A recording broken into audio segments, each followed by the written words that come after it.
All right, so welcome to the second video training on why sellers would ever offer seller financing.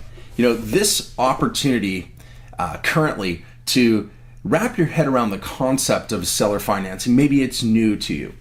I received this notice and it came through on one of my emails, and it said, use our money, go ahead and purchase X amount of dollars worth of electronics, and we'll go ahead and finance you. Use our money, don't use your money. So, the whole idea about seller financing is really key. Seller financing has been around forever. I mean, my students and myself, we've been doing deals with seller financing for well over a decade or more. Now, because of this, if it is a new concept to you, of course, understand that there's reasons why they would offer seller financing. When someone actually seller finances you, there's two ways they can do it. Now, if there is existing debt on the property, meaning there's a loan on the property, they can keep the loan currently in their name, and we would do something called a wrap. And then if they're going to offer additional financing above and beyond the existing debt, then they would create an additional note. And that would be a security instrument for them. And that's in the form of seller financing. But a lot of these properties out there are also owned free and clear with no debt on them at all whatsoever. They're owned free and clear. Now, because of this, they can create one note on the actual property. So that's a seller financed project. My students and myself, again, we're getting seller financing up to 95% and even sometimes 100% seller financing. But there's some key behind this. The key is the story on why they would ever offer, if they're truly motivated. Look, if somebody says, yes, I'm motivated to sell, but yet they want all cash and they want a quick close, that's not someone that is going to be truly motivated. We're not retail buyers, so we're not putting down that whole conventional wisdom play of a lot of capital and then personally signing. So with the concept of seller financing, let's talk about why they would ever do it. Why? These sellers, they're desperate beyond belief.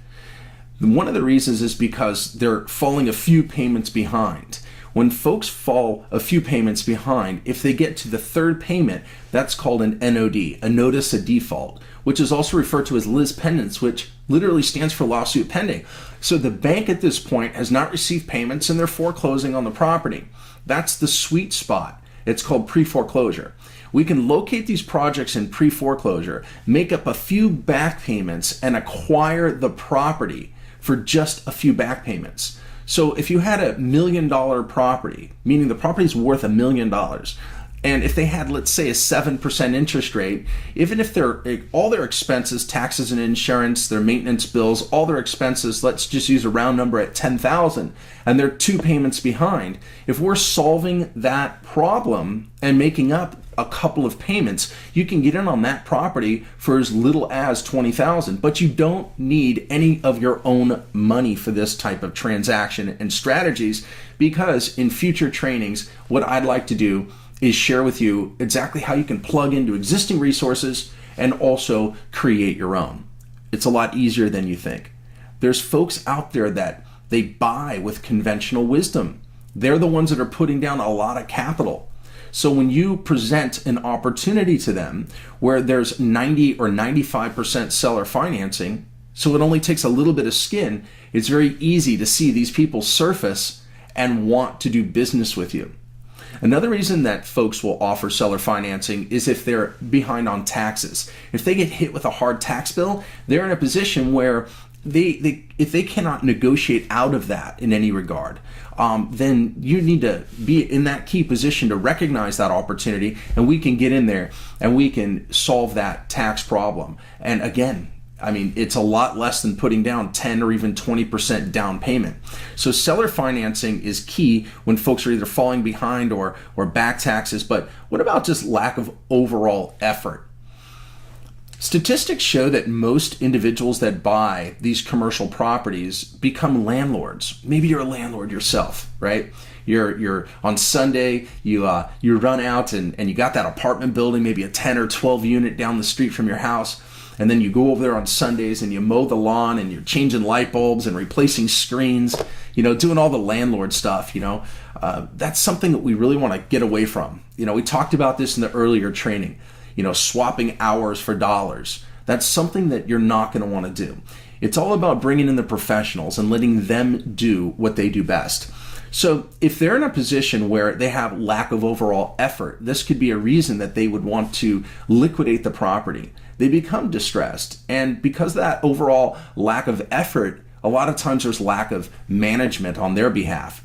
Or maybe they were on, one of these unqualified type of websites, that they're not really professionals. These managers, right? They're not professionals. They hire some kid right out of college or right out of high school or something to manage their property, and they don't understand marketing. They don't even have a website. Most of these properties that are out there, like these self-storage facilities, they don't even have websites, and they're owned by mom and pop. You wonder, how do people find them? And because of this, we can reposition these properties very, very quickly. Now, another key identifier for reasons why people would offer seller financing is partners feuding. Commercial real estate and real estate in general, folks get together and they pull money, and then they sit there and they create a relationship together.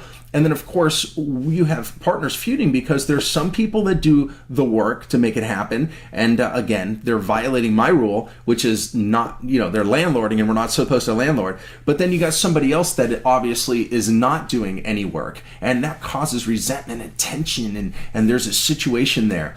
And we can solve that problem. Everything that I'm going to be teaching you here in the future is all about problem solving, and not to so much be a quote unquote investor. It's more so to be a facilitator. The people that step in and they put everything together and then they step out and they let it all happen are the ones that build true wealth. And that's what this is all about, is building true wealth. And because of this, when we create our partnership in the future, we won't have to be concerned about that. In the future training that I just taught on training 1, we were talking about recession-proof properties. And I know that I got a lot of responses of folks that love that training. And of course, I'm asking you to also make sure that you leave your note down below and give me your comment, because I do read them all. It's important. I'm building a family here. It's a community. So you're a part of something, and you matter. And I'm excited about it. With this situation happening, we have a lot of folks that are inheriting property currently. So when people inherit property, instead of them just liquidating and selling it because we know they don't want to manage it, we know that they're totally disconnected, and it's kind of like winning the lottery. When they inherit a property, first thing you want to do is sell it and get their money and move on. But we can show them how to be a bank and create a note. And show them, hey, look, instead of you selling the property for a huge discount, why don't you go ahead and give us maybe 5 years or 7 years or 10 years and create an interest rate, and that way they'll get a return on their money, and then we'll lock it in for a future purchase price. So it's basically like their money is sitting secured and they're getting a good return. And these people love that. And I can show you how to strategize and put forth the right techniques to create these notes and put security instruments where they will be secure and be very, very happy seeing that their money is going to work. And of course, we benefit because there's key identifiers with these inheritance properties where we can reposition them. We're not focused on locating these properties that are already at their highest and best use. And I'm going to get into that in the next training. We're focused on different types of properties, different types. We're focused on properties that have vacancy. Now, because of this, there's loans and there's provisions inside these loans. These documentation that's created by a bank, the note that's existing on the property, it says that the property has to have so much income being produced, and it cannot be infused by outside funds. The property's got to be self-sustained. Now, if the property is not producing enough income, then they have something called a due on sale clause, or they can go ahead and accelerate that note, and they can make it make it basically go into foreclosure. So because of this, these owners of these properties, when the property is mismanaged and it's on the downside and it's not producing enough income, they start worrying, and they understand that they need somebody's help. They need a facilitator to get in there, solve the problem, reposition this property, and getting it operating at its highest and best use. And because of that, they're willing to create a seller finance note. So it's a great opportunity. Seller financing is just one of my tactics. There's many others that I can share with you. But do this. Go ahead and make sure that you leave your comment. I hope you enjoyed this video segment.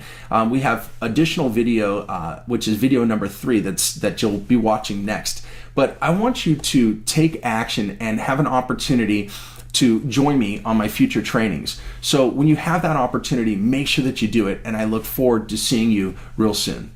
Take care.